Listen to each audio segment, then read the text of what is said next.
Hello everyone, good day. I am your teacher, Mr. Sherwin Tres Cabrales, your art teacher for today. So today we will be talking about Arts Grade 10 for the fourth quarter, which is all about Philippine Theater and Performing Groups.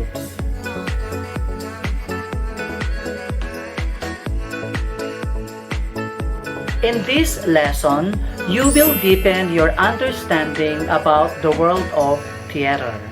You will also learn the different theater in the Philippines and also the different performing groups in the Philippines. And in this lesson, it will also help you prepare to become a junior stage production assistant in the future. Who knows, you will be the next director or musical director or maybe the main character from these different performing groups. So watch out and let's explore the world of Philippine theater. Let's go! Theater is one major art form that brings together all the other art forms, from painting and sculpture to installation art to music, dance, literature, even to computer arts in a single production. The story is acted out on stage by actors portraying the characters, bringing them to life and developing the plot through dialogue and actions, and sometimes through song or dance. Philippine Theater and Performing Groups. The Philippines has a rich and thriving theater industry that you may be interested in venturing into the future. Production range from original plays with Philippine themes and settings to renowned theater classics from past centuries to contemporary musical from Broadway or London's West End. We will now learn an overview of some of the prominent theater and performing groups in the country and their major productions. PETA and Tanghalang Filipino. With the American presence in the Philippines for the first half of the century, it was inevitable that many U.S. and European theater forms and scripts found their way here. Among them were the classics such as plays of William Shakespeare as well as the works of great American playwrights. At the same time, local theater groups staged original Philippine zarzuelas which were performed in song similar to European opera. In the past few decades, modern theater groups have continued to express the distinctly Philippine interpretation of both originally written plays as well as adaptation of foreign works translated into Filipino. At the forefront of this are the Philippine Educational Theater Association, or PETA, founded in 1967 by Cecil Guidote Alvarez, and Tanghalang Filipino, the resident theater company of the Cultural Center of the Philippines, founded in 1987.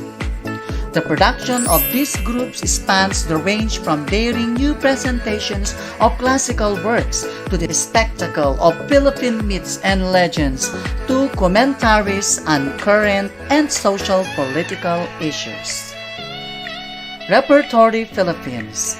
In 1967, theater director Zenaida Amador fulfilled her dream of bringing the best of Broadway and London's West End to Filipino audiences.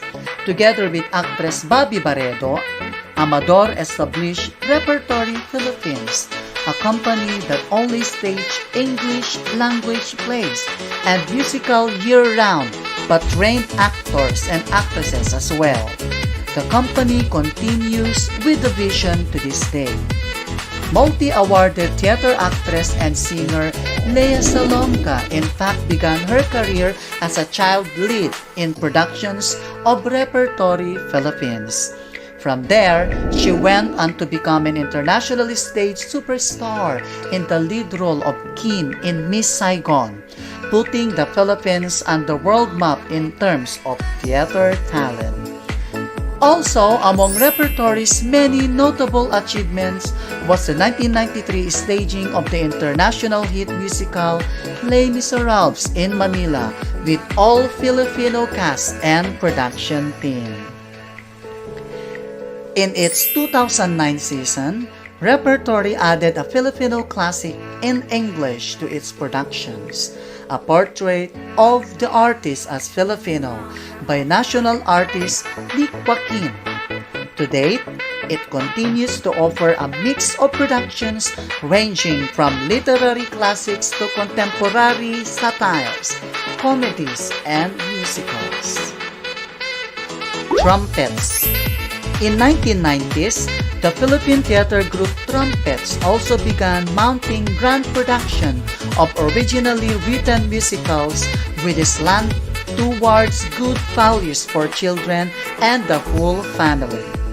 Among their plays have been Joseph the Dreamer, First Name, The Lion, The Witch and the Wardrobe, Little Mermaid, Hung, and many more. The intention of Trumpets is to provide wholesome theater experiences for Filipino youth while also building up the Philippine theater-going public.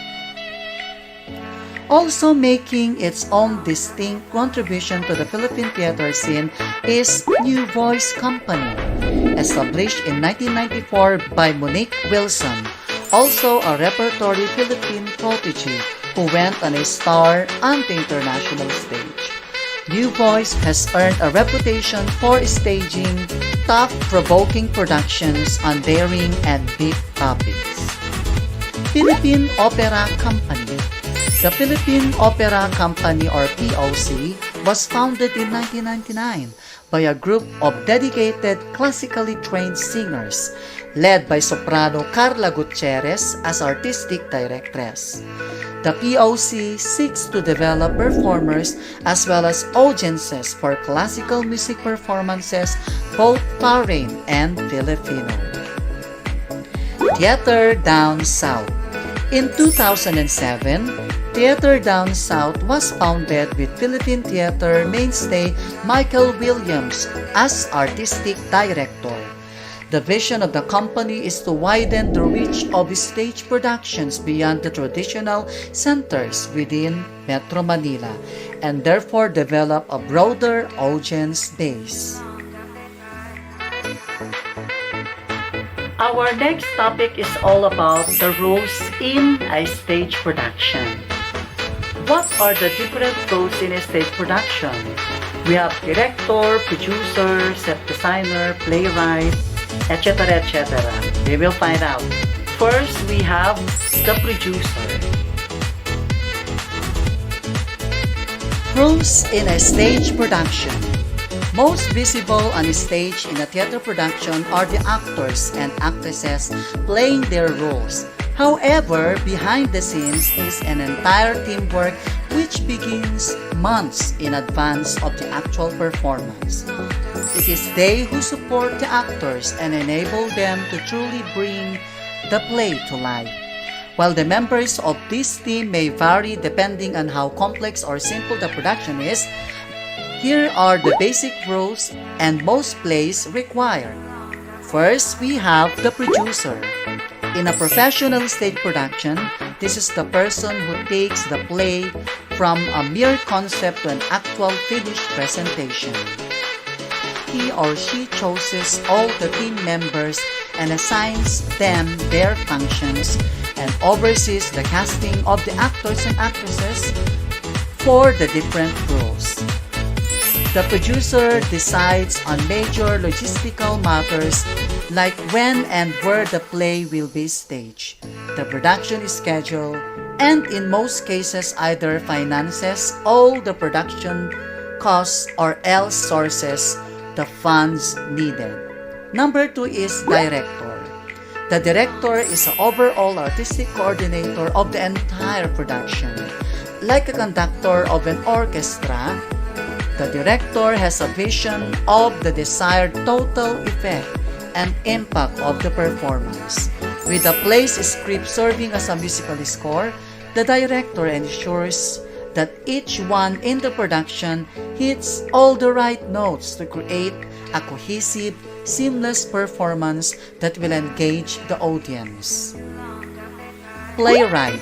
For a script intended for stage performance, the writer of the script is more specifically called a playwright.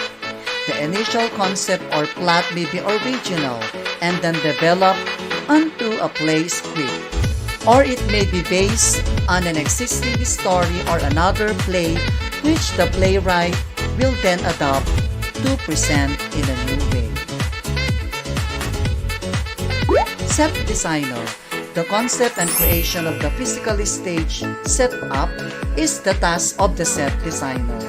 The set designer sets that will simulate the world that the play's characters are supposed to live in.